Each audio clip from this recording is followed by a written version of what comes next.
TellyCast, the TV industry news review. Hi, I'm Justin Crosby, and welcome to this week's TellyCast. On this week's show, my guests are President of Access Entertainment, Danny Cohen, and Val Cazalet, partner of Moore Kingston Smith. And winter is coming as K7 Media's Girts Licis looks at what the coming months might have in store for broadcasters and streamers. It's all coming up on this week's TellyCast. This week's show is sponsored by Moore Kingston Smith, the specialist advisors and accountants for TV, film and radio companies. Their dedicated office of over 100 media specialists is based in the heart of Medialand in the West End of London. They understand the TV industry and what keeps TV bosses awake at night. The Moore Kingston Smith team works closely with many trade bodies such as APA, WFTV, Animated Women and British Arrows. They've delivered many high-profile industry projects, including advice regarding the qualification of British films and preparation of applications to the DCMS, liaising with national authorities and monitoring projects and applications to the Foreign Entertainers Unit, as well as the certification of production costs for film, television, animation and video games productions. As one of the UK's top 20 accounting and advisory firms, Moore Kingston Smith provides a complete service offering to the TV industry, including corporate finance, tax structuring, employment service, and efficient personal tax planning. They're also a member firm of Moore Global Network Limited, meaning they're well placed to support you and your business with any international requirements you may have. To find out more, just search Moore Kingston Smith. So on this week's show, I'm delighted to welcome Danny Cohen and Val Cazalet. Danny is president of Access Entertainment, a division of Access Industries focused on investments across TV, film, theatre and digital content. Prior to joining Access, Danny was director of BBC Television, where he led the BBC TV's networks and BBC Productions. His role encompassed the greenlighting and production of all of the BBC's drama, comedy, entertainment and unscripted programmes. Danny also oversaw the BBC's film label, BBC Films, and provided editorial leadership for the BBC's digital platform, the iPlayer. He was also a member of the board of the BBC. Previously, Danny was controller of the BBC's main network, BBC One, controller of BBC Three, head of E4 and head of documentaries for Channel 4. And Val is partner of one of the UK's leading accountancy and advisory firms, Moore Kingston Smith. With 30 years' experience of working with individuals and companies in many areas of the creative sector and with a particular interest in film and television, Val works with a range of creative businesses, including AIM-listed companies, SMEs, groups of companies, and individuals. She offers advice that's tailored to each client's specific need, and her media experience includes clients in brand design, advertising, events management, production and special effects, internet and technology, PR, radio, as well as film and TV. She's a board member and treasurer of both Women in Film and TV and Animated Women. So welcome to the show, Val and Danny. Lovely to be on the show, Justin. Thank you for inviting me. Thank you very much. Thank you for inviting me. Not at all. Great to have you both on the show. Danny, coming to you first. Many of our listeners know you from your time at the BBC, both as controller of BBC Three and BBC One, and latterly, of course, director of television at the BBC, where you led the corporation's TV networks and BBC Productions, Europe's largest TV production group. Now you're president of Access Entertainment. Can you tell us a little bit about your new business, or your current business, should I say, and your investments? Yes, of course. So at Access, I invest in feature films, television, live theatre and digital content. So it's a content-focused business, but across 4 different content sectors. We also have a physical footprint. We own the West End Theatre, the Theatre Royal Haymarket. So we've started buying theatres as well as investing in musicals and plays. Presumably, you've obviously got a very wide spread of media investments. the last few months has seen those affected in a variety of ways, of course. Yeah, it's been interesting having that span to see how different sectors of the business have been affected, and of course in different ways. Digital is obviously surging, and our investments in YouTube, actually in particular YouTube related content, have been doing incredibly well during this period. Obviously television production has had to halt for a while and is getting going again. Feature films, we were going to make probably 3 this summer, but they've all been delayed till next year.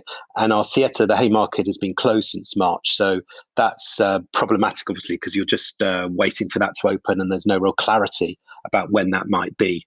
So it feels like everything is going to get going again relatively soon in film and theatre. Indeed, some of it has, of course, started again. But the one that's really static at the moment because of the pandemic is theatre and investments in theatrical productions. Yeah, of course. And we'll come back to TV investments in a little while. But first of all, I wanted to talk a little bit about public service broadcasting and the BBC, which was highly praised early on in the pandemic for a number of different initiatives it rolled out, particularly in education, as many of us were forced to attempt homeschooling.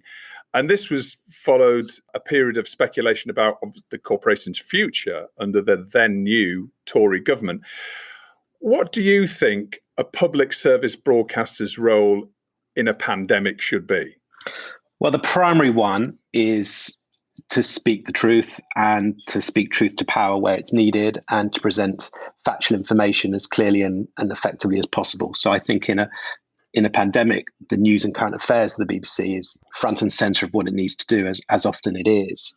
And in an age where there's fake news, as it's become called, and lots of misleading information online and on social media, having a news source that people feel they can absolutely rely on to speak the truth and to present things fairly is really, really critical. So I think that's the first thing.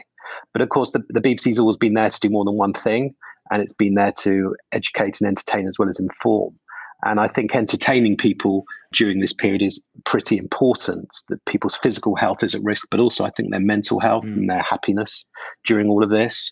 And so I think the BBC's role in making people happy, making them laugh, giving them stuff to do is actually very important too. And obviously that has been problematic in its own right in terms of creating this content. Looking now towards Christmas, we're not that too far away, or 8 or 9 weeks away. Considering all those production upheavals that we've seen this year, I'm fascinated to hear your thoughts on how the BBC should approach scheduling this Christmas. I mean, what can they put on screens to deliver what you just said? It's about entertaining, put a smile back on people's faces. That must be quite a scheduling challenge. Christmas is very important on the BBC because it's a time the nation really comes together and they really appreciate what the BBC can offer. I suspect, I'm not talking to people in direct detail about it, but they'll have to take an overview of how much content they believe they're going to have available over the next 6 to 9 months. And because they're already starting to spread, I think quite effectively, the content they have across larger swathes of the schedule. So that I'm sure want to make Christmas as special as possible, and New Year, because New Year's Day is also a very big year for the BBC in terms of viewing. They'll want to make it as special as possible, but I'm sure they'll also have an eye to making sure that they're not using up so much content that the first quarter of 2021 feels quite bare. I think in particular it will be about BBC One because it's about BBC One more than anything at Christmas on the BBC. So there'll perhaps be even more focus on what BBC One can deliver for families and for people in general than ever before, as they look to make sure there's enough there for people to enjoy. I can't tell exactly how much they'll have, but they'll have an eye on making it special, but also making sure quarter one of 2021 is rich and satisfying enough for viewers. Would your guess be that they have enough content both in the can, if you like, but also they're able to produce between now and then to create a schedule that's on a par with what we've seen before? I don't know for sure, but I think they'll do their very best. And I think they'll perhaps, concentrate content from some of the other channels onto one where they need to. They'll also use feature films, family feature films have always been an important thing on the BBC at Christmas, and I think play a really nice family role. So maybe you'll see one or two more of those from their library than normal. But I think they'll do their best to make sure BBC One in particular is as special as possible. And I think they'll probably get there, because sometimes, the shows at Christmas are one-off specials of certain comedies and so on. And so hopefully with production now beginning again, they'll be able to squeeze in enough production to get stuff ready for that Christmas week in particular and New Year. As your business is focused around strategic investments, the current content industry headwinds will presumably throw up some interesting opportunities that you may not have considered before, or, that we're going to see lots of different companies affected in different ways in different sectors. Are you looking to invest any more in TV production businesses, for example? Yeah, I certainly think that out of the disruption will come opportunities for people, hopefully good opportunities to grow creative content even further. I think the other thing to say about that is that there was two disruptions going on at once, as it were. There was the disruption that's been taking place anyway because of digital adoption and streaming, and now that's been accelerated by the pandemic. So you've got two things going on at once that affect all content industries, I suppose. So I think they'll come together and there will be some opportunities. It's quite hard to know yet exactly where those might be and where will be best placed to do so. We'll continue to look at content businesses, of course, and both here and in particularly on the West Coast as well. So I can imagine us doing that again, but we're not in dialogue with anyone at the moment to make a new investment like that. And in terms of the TV sector, what are your investments right now? We have a range of different investments. We have a stake in Bad Wolf, Jane Tranter, Julie Gardner's production company. We have stakes on the West Coast in Spanish language production businesses. We do investment deals in feature film content. We have quite a range. We also, because my company also has an 80% stake in Warner Music, we do quite a lot with Warner Music in that area. So there's a fair amount spread out around the world. We own a broadcaster in Israel. We're the majority owner of Reshet, one of the two commercial broadcasters in Israel. So without making a sort of list, it will give you a sense that it ranges across English language, Spanish language, broadcast platforms. My company also owns a majority in DAZN, which is a sports streaming service that has been growing pretty well in Japan, Germany, and some other countries. No, I wasn't aware of that. That's interesting. Obviously, a very diversified portfolio you have. How about distribution businesses? It's never been something we particularly focused on to build the infrastructure of. As I say, within the group, DAZN's not a direct investment I made. It was made many, many years ago by Access. And we also own a majority in a music streaming business, Deezer, which is pretty popular in Europe and the Middle East. So we have some distribution businesses. They're obviously very cash acquisitive. You have to put a lot of money to build them up. So we're not planning to distribute in TV and film at the moment. We really like working with partners, and in our feature film slate, we'll always either co-finance or co-produce sometimes with a partner, and often that co-finance partner will be a distributor. We like having partners, and we feel we learn a lot from having partners, and we gain from it rather than wanting to totally control things ourselves. I'm coming back to channels for a second. I mean, particularly when we're looking at the UK, and the linear channels and public service broadcasters seem to be in the news pretty much constantly for a variety of reasons. Before the BBC, you were head of documentaries at Channel 4 and you ran E4. What are your thoughts on reports of Channel 4 possibly being privatised following a review of public service broadcasting? I was disappointed to hear that that's come round the merry-go-round again. The very first thing I ever worked on production was promotional video, a 30-minute promotional video that Channel 4 had commissioned a production company that I was working for called TVF to produce as kind of argument against privatisation. That was in 1996, and I was a sort of junior researcher on it. And it's one of those things that just, 25 years later, it's still coming round. And I suppose the question you have to ask yourself is, why hasn't it been needed in the last 24 years? And the reason is that the creativity and dynamism and ingenuity of the people who run Channel 4 and commission its programs and produce the programs have always found a way to keep the channel buoyant, commercially viable, and highly creative. And I think that will hopefully continue to be the case, and that they'll be able to fight off another round of publicity and press and government pressure, if it indeed comes to that, around privatisation. It's such a waste of energy for the people at Channel 4 to spend all of that time thinking about that and having to defend itself and all of that, when actually it should focus on making great programs and ensuring it's commercially viable. So I'm hoping it won't become another thread, because it's a cyclical thread of Channel 4's existence and its public affairs, and it's just not necessary, and it's not the right thing for Channel 4 and its audiences or the British public. Okay, but I suppose now more than ever, as we're seeing all of this disruption, and the government is looking at media in a different way, you feel, to how they have over the last sort of 25 years. And obviously Channel 4 has also had challenges being a business that purely relies on advertising income. That has obviously dried up over the year. Obviously it's coming back now, and it's great to see that. But presumably now, we might see things coming to a head as we go through the next 6 months or so. Well, I hope that's not the case. And my sense is that Channel 4's income has bounced back post the lockdown period pretty well, and it's doing okay. They've got a digital plan which they need to execute, and obviously the world is moving more and more to streaming content than linear channels, but they seem to have a clear plan on that. And so I hope it won't come to that, and I hope it will continue to make great programs that mean it never has to worry about that. The fundamental of Channel 4 has always been the quality and the creativity of the programs it produces and the producers who make them. And I feel confident if it continues to do that, which it will, given the strength of the UK production community, it can survive, it can commercially thrive, and it doesn't need to become part of a large commercial group which will dilute its mission and its quality. Back to the BBC for a second. Now, George Osborne is the latest name to be linked with a job of BBC chairman, according to reports just last week. And other names in the frame include David Dimbleby, Trevor Phillips, and former Culture Secretary Lady Morgan. Who would be your tip for the role, and what qualities does the successful candidate need to succeed in that role? I think you've got to have a thick skin, because you're likely to get brickbats from many directions a lot of the time. I think you've got to have a really clear vision of the future in terms of digital adoption and the shift to streaming.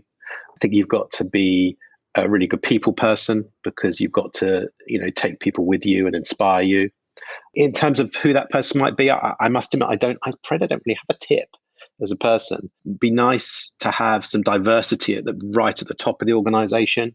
So, if there's someone that can bring that, that would be terrific. So maybe there's a candidate out there that would fit that brief. And also, I think the final thing I'd say is you have to be someone who's willing to stand up to government, because governments, perhaps of all shades, will always put pressure on the BBC, whether that's because of an editorial choice the government doesn't like, or in terms of its next funding settlement. So you've got to not only be able to have a thick skin when it comes to the media, but I think you've also really got to be willing to stand up to government and be a very sharp negotiator, because given where we are with the pandemic and the impact that's going to have on public finances and the impact it's going to have on people's personal finances, it wouldn't surprise me if there was more pressure on the BBC and the license fee around the time of the next settlement. Talking about digital and streaming, and you mentioned in terms of your investments into YouTube creators and digital businesses, obviously things are moving very much more towards that digital as being the new normal, if you like, in terms of our industry.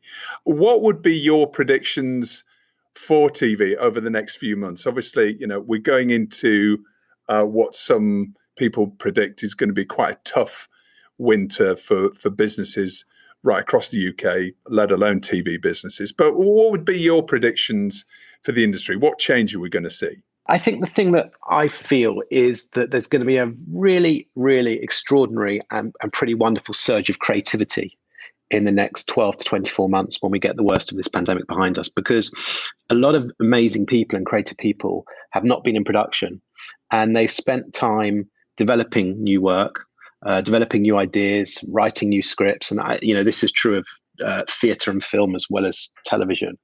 And it's all bursting to find audiences and go into production. I think when the worst of this is out of the way, and hopefully that will be the case by the spring, I think it's actually going to be a very, very exciting time for the creative industries. And we're talking about television in particular here, because there's this huge seam of creativity that's been building up.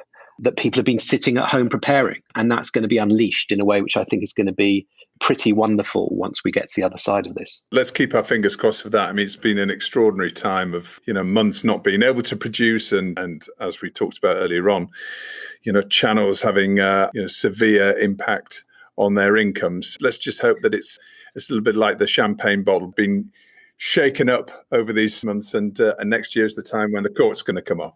That's right. And I think as well as that surge of creative ingenuity and skill and production, I think also it may be an interesting time in terms of work with a really interesting small p political voice, because this has been such a dramatic and disruptive moment in our lives, in society, in culture.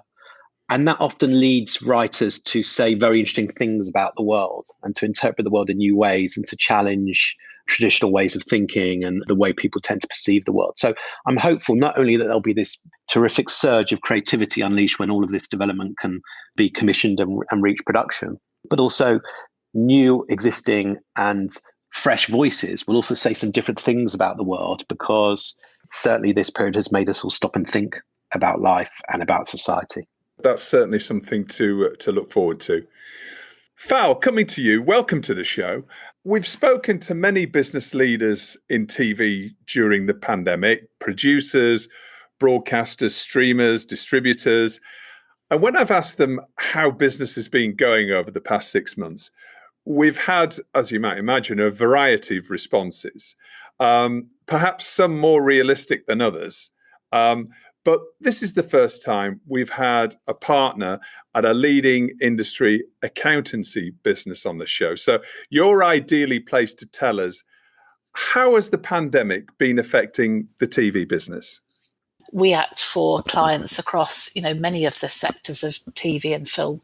So production companies, post-production companies, distribution, freelancers, and then even within those subsectors, the clients have been affected in different ways.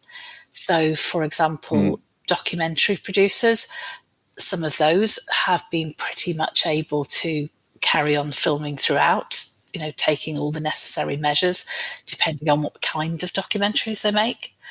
Some with quite creative measures on how to do it, but have started up filming again. Drama was stopped again pretty much back in March, but again we're starting to see slowly productions coming back. Some clients are starting shooting because they've got funding that will run out, so productions have started up. I was quite interested in the news at the weekend, just seeing that Batman's started up as well as in Chicago, but in Liverpool, in tier 3. And I was thinking, well, that's got to be a good sign, if a production like that can carry on in, the highest town, with tier 3. There's also production companies looking after live events, and again, that was, pretty much came to a halt in March. Lots of those, things like awards ceremonies were all just stopped. That's been good to see that some of those, have been able to go through in lockdown and, nice ceremonies have happened.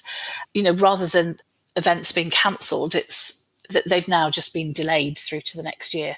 You mentioned post-production. How's post-production been affected? Post, I suppose it didn't hit quite so quickly because, again, the nature of their work, they were able to carry on finishing off films that were in production. Some of them were able to, get staff working from home.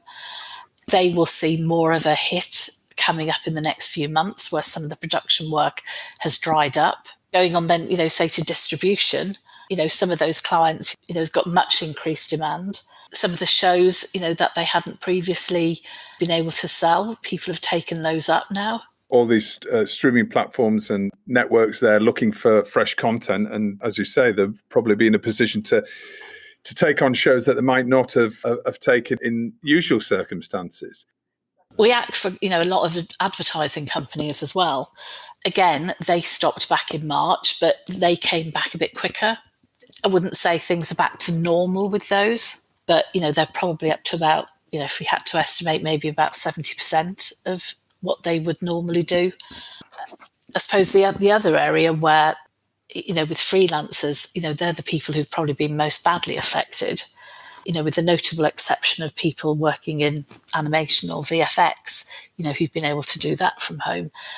Some of those have been severely affected, unless they've been able to take advantage of the self-employed scheme. Lots of those people have personal service companies and haven't been able to get any government assistance at all. That's been very well documented, and certainly in the UK industry, there's been a number of different support schemes that I've seen in place for them. Winter is coming, Val, and many of us expect it to be challenging on many fronts. What do businesses need to do to prepare for the next 6 months? Well, I think the main thing that we would suggest is for them to have a business plan. And by that, I mean an integrated cash flow, profit and loss forecast and balance sheet. It's essential for them to be able to manage cash flow, but they also need to be able to manage their profitability as well. So if they're looking at that and they can see that they're profitable, but there's gaps in that financing, they need to be able to quantify those gaps and how long that liquidity problem is going to be there.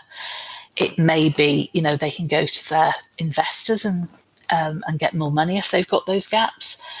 I think the other thing to note is that some of that government support is still there. CBILS loans are still available until the 30th of November. So if people haven't done that, they can go and see if they need to make any applications for funding. And I think it's important to look at all the different scenarios, because the worst thing would be to go and get a loan and it's not enough. You need to look at it and think, well, what happens if my production gets shut down? What happens if some of my staff get ill? So it's about being realistic, isn't Yes. it, Val? It's about planning for the worst case scenario. We've seen lots of different rules being brought in across different parts of the UK and obviously across Europe and beyond. There are different lockdown and restrictions happening. So it's about being realistic and perhaps plan for the worst case scenario. Absolutely. It is a time, that people need to also start thinking about their staffing levels and matching their capacity against income they've got in the pipeline. The furlough scheme will be coming to an end at the end of October. The job support scheme that is coming in place is far less generous. And I think people need to have a look and match that capacity. Now is the time to be looking and saying, do I need to make any of the excess staff that I've got redundant? But I think it is very important to note that redundancy is an expensive thing to do. If you've got projects going into the pipeline that you think you'll be filming in January, February, you don't want to be making people redundant now, because the costs of that redundancy, you won't feel the benefit until later next year. So it may be that you want to ride it out and you want to take advantage of the job support scheme for that limited time. Obviously, it has to be a business decision when things, when we get down to it. But obviously, it's very, very difficult making people redundant. But you have to look at this as a purely business decision.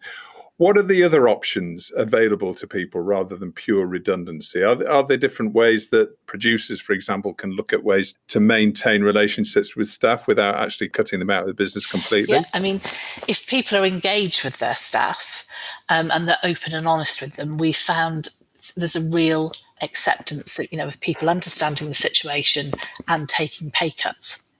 We've seen that happen across the board with lots of companies. Another option on that is one of the, I suppose, plus sides is that, most businesses, the valuations of them are lower at the moment. So for some staff, it's not for everybody, but, for those, staff that you want to incentivize, that you can see coming up through a business, giving them share options or shares is often what people want to do. And if the valuations of businesses are lower at the moment because profitability is down, it can be a good time to give them those, shares or share options now.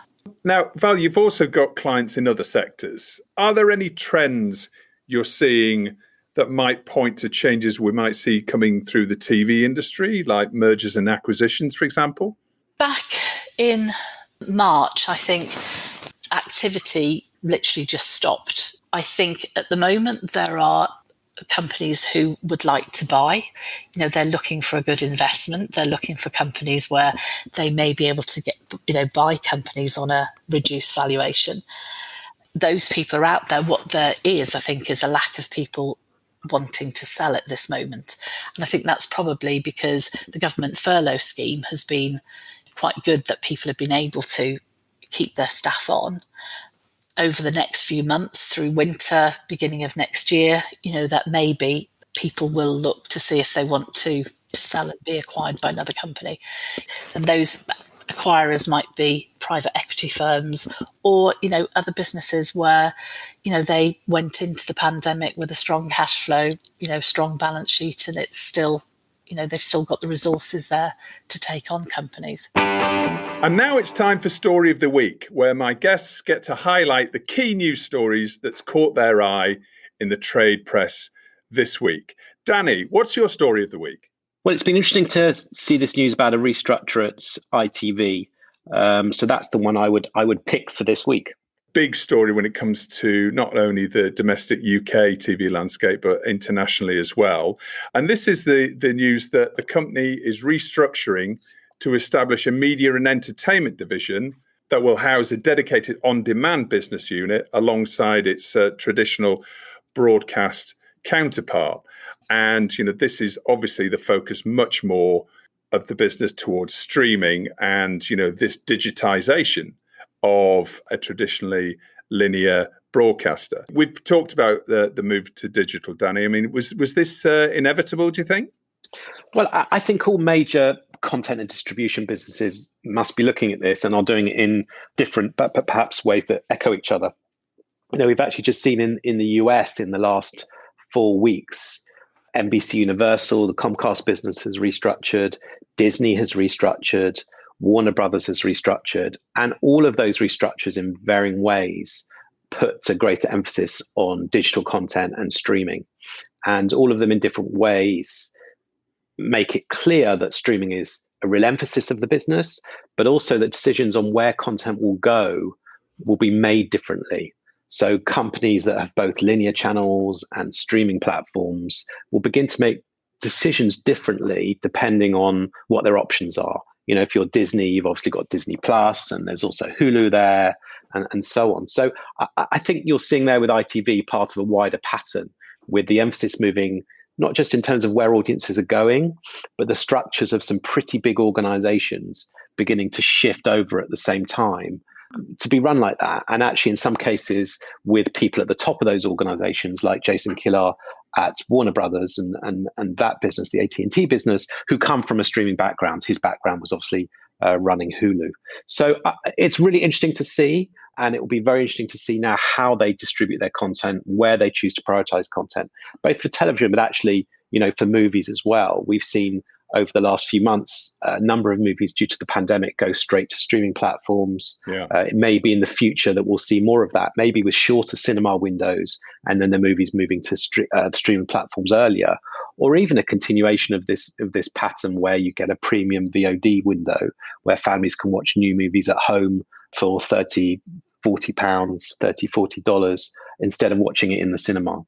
So I think this disruption is only really beginning. The organizations like ITV and like Warner Brothers and Disney and AT&T, obviously Warner Brothers and AT&T, the same thing, are all thinking, how do we get ourselves structurally organized to be there and think about our content, its distribution in the right way, given the audience patterns of behavior? And how do you think this is going to affect commissioning and the content that's being commissioned? What do you think the impact will be on producers, for example? Well, it's a good question. I think it's still pretty much an open question. It seems to me there'll still be some really clear commissioning for specific platforms, whether that's a linear channel or elsewhere.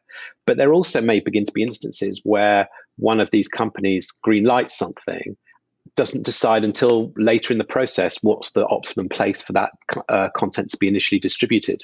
Will it be first online, or will it be on a linear channel, or will it be a kind of mixture of the two? I think we'll see a mixture of very specific targeted content commissioning for specific platforms, but also some degree of these major companies holding back a decision on where content will be placed until later on in the process. And presumably the traditional an hour TV show block that we're all used to, particularly when it comes to commercial TV and linear commercial TV channels, that's potentially up for change as well. If you want to make a show that's an hour and 15 minutes long, then you can do, and maybe another one for 43 minutes long. I mean, presumably that model is also subject to change now.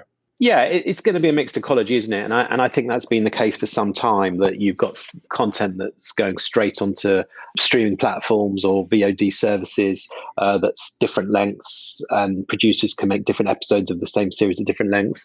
And there'll still be a need for linear channels for content that fits a very specific block of time to fit a linear schedule. So I think we're going to see a mixture of both. That enhances creativity. One of my favorite drama series over the last couple of years has been End of the Fucking World, which started on Channel 4 and has been on Netflix. And they're about 20 minutes, those episodes, and it is really, really fantastic, beautifully produced drama series. So I think it's going to add to creativity. It's going to give authorship more control of how they tell their stories. But at the same time, there'll still, of course, be a demand for those key linear channels for content that fits a linear schedule. Val, tell us about your story of the week. Well, I think for me it was the film and TV restart scheme that finally got approval on Friday. Had state aid approval, and the scheme was also extended for another couple of months to the end of February. Right. Okay. So I know it's been open for applications for early applications for a couple of weeks before. But, I think that was a really good news story. Yeah, well, we had John McVeigh from PACT, who was leading one of the industry organisations involved in lobbying for that, which is the UK government's £500 million scheme for future coronavirus-related losses, including filming delays from illness across the cast and crew, etc. So that's been also extended until, you say, February next year? Yeah, so if people start shooting before February, there was, I think, a worry before then, because the shooting was, the original draft was that shooting was to start before 31st of December. And there was, I think people were worried there was going to be this big rush to start shooting. But, the extra 2 months, I think, is a welcome. Can you remind us what else the scheme covers off? You have to be a UK company or resident in the UK or resident in the EEA. 50% of your budget has got to be spent in the UK. It's got to pass the cultural test. The rest of the insurance you've got to have got from another insurance company. So this is only for COVID losses. It can't be an excluded production. So, in the same way, the same things really that apply for when you're getting, film certification. So it can't be a promotional film. It can't be a training film. It can't be a news or current affairs.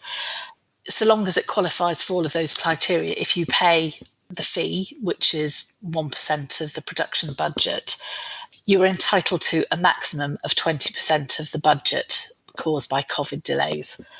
If the project was abandoned altogether, you can get up to 70% of the budget for abandonment, but that has to be agreed. You said the cultural test. What does that mean? Basically, qualifying as a British film or as a co-production. The normal rules that would apply for that, so in the same way, when you're able to, for getting UK tax credit.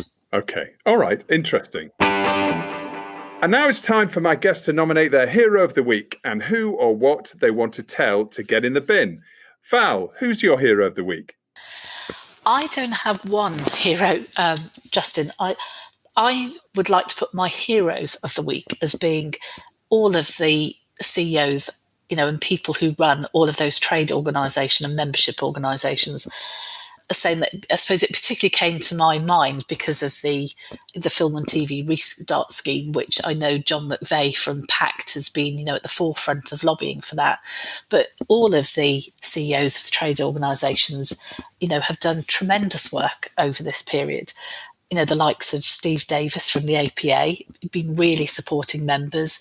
Liz Tucker, who's acting CEO for Women in Film and TV, who has done a huge amount helping members and is still trying to lobby, for those freelancers. But all of the other organisations, I think, deserve recognition. Quite right. Excellent.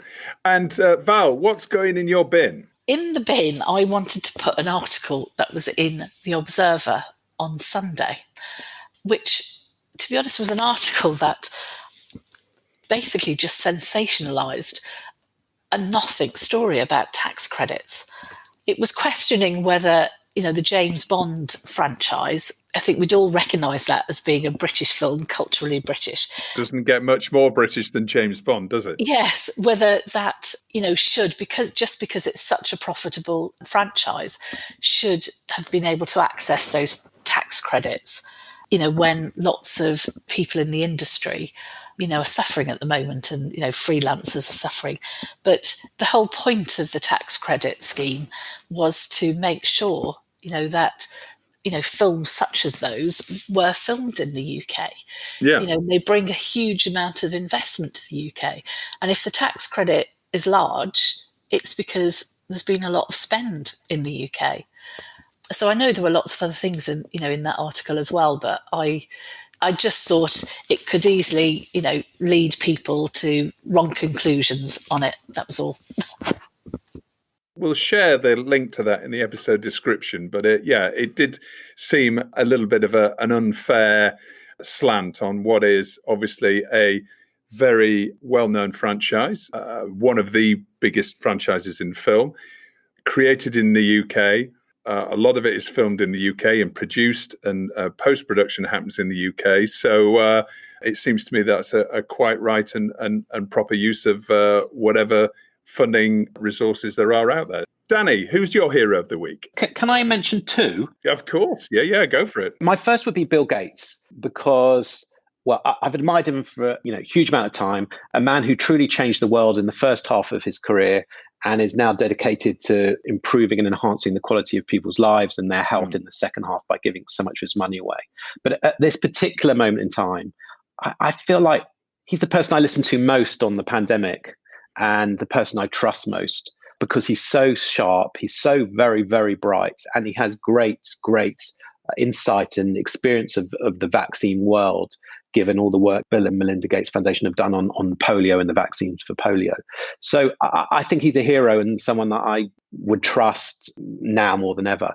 And my other heroes would be related, which is the scientists working on the vaccines, because they're, in a wonderful way, in a sense, they become the rock stars of this moment. We're all waiting to see what they do.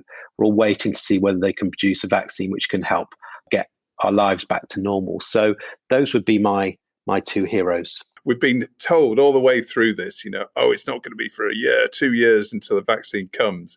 But the ability to test quickly and vaccine being rolled out together doesn't now seem so far away.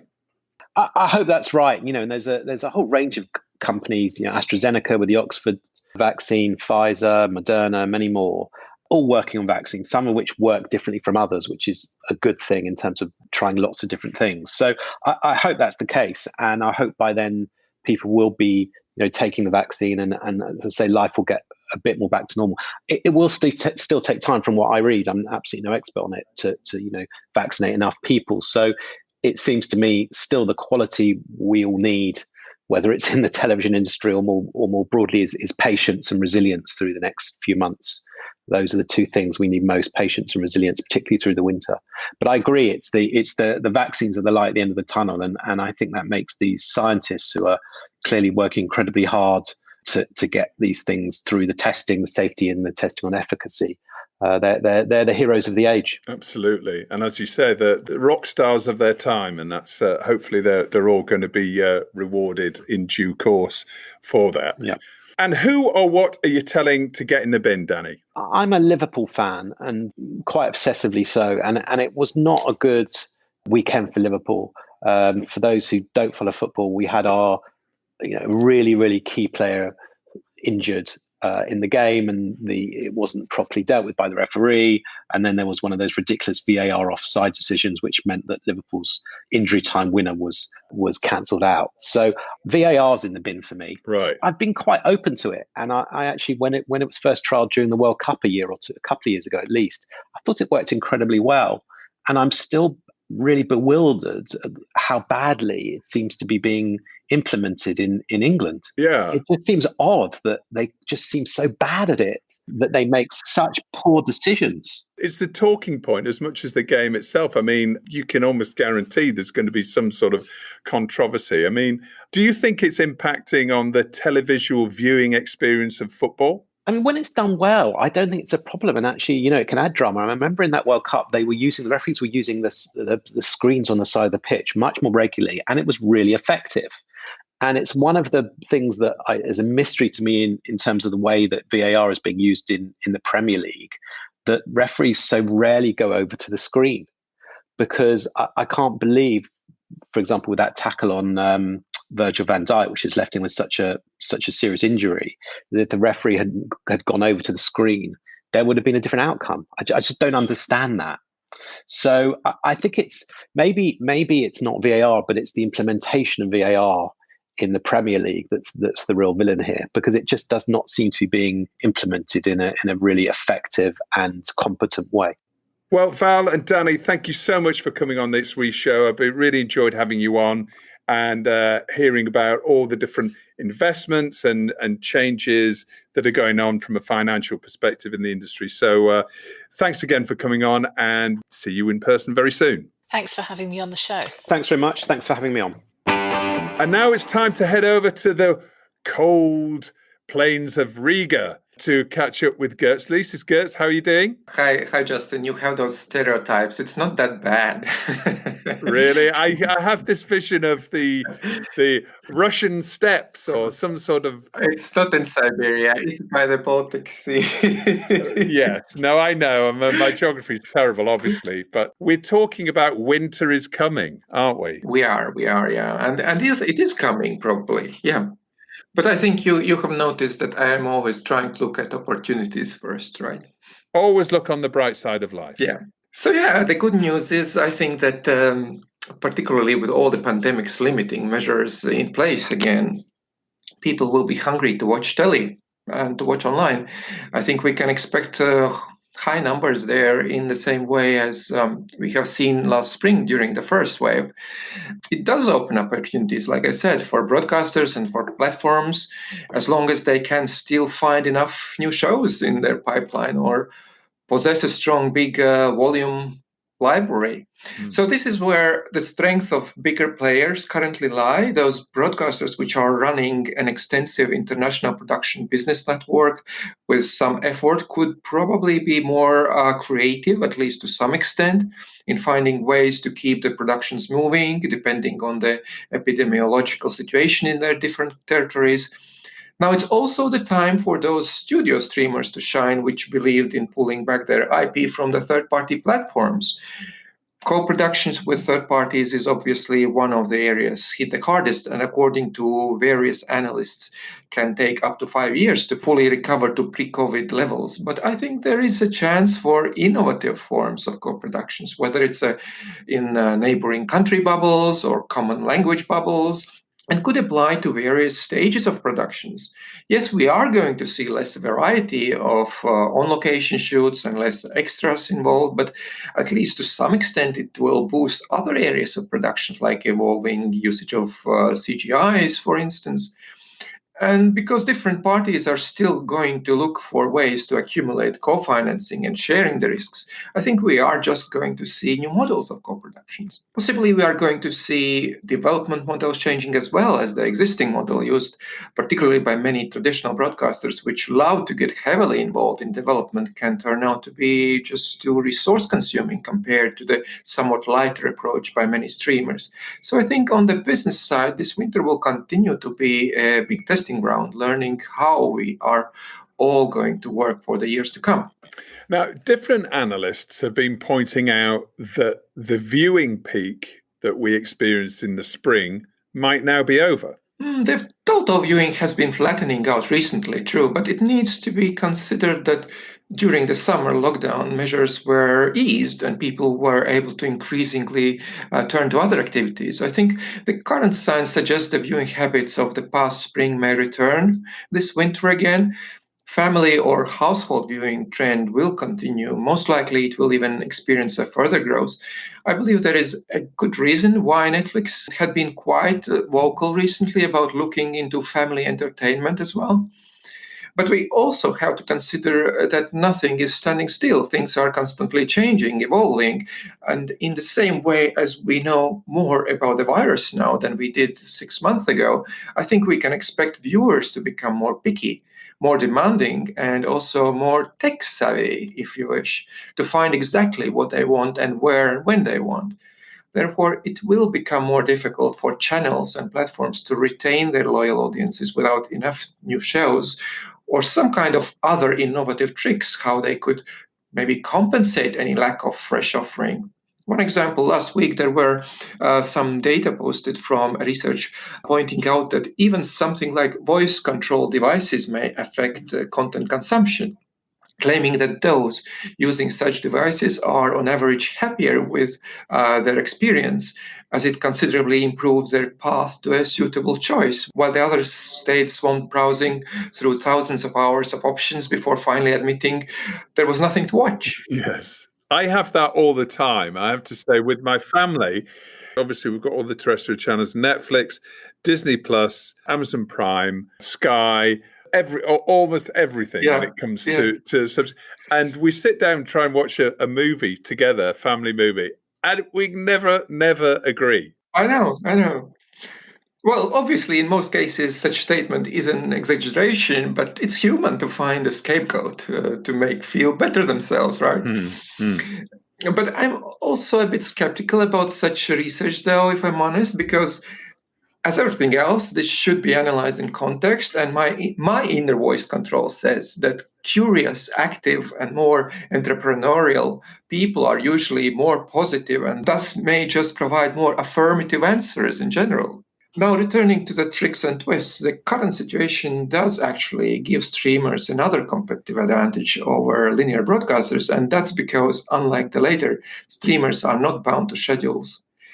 No one is really specifically counting their production hours or that a show has to deliver a stellar episode every Sunday night, for instance. So there is more space to kind of maneuver and also trick the people's minds a bit. So we can be pretty certain that the shift of viewing towards the streaming will further increase this winter, I think, probably at a faster pace than we could expect normally. But that said, it's not all that gloomy for traditional broadcasters.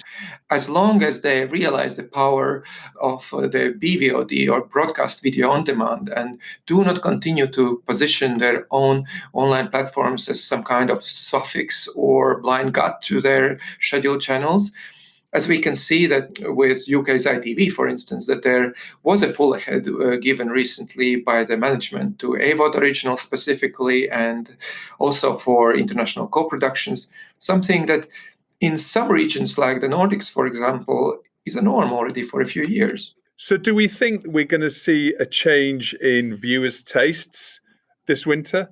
I don't think that much is going to change genre-wise this winter. Audiences will still be trying to escape this daunting reality.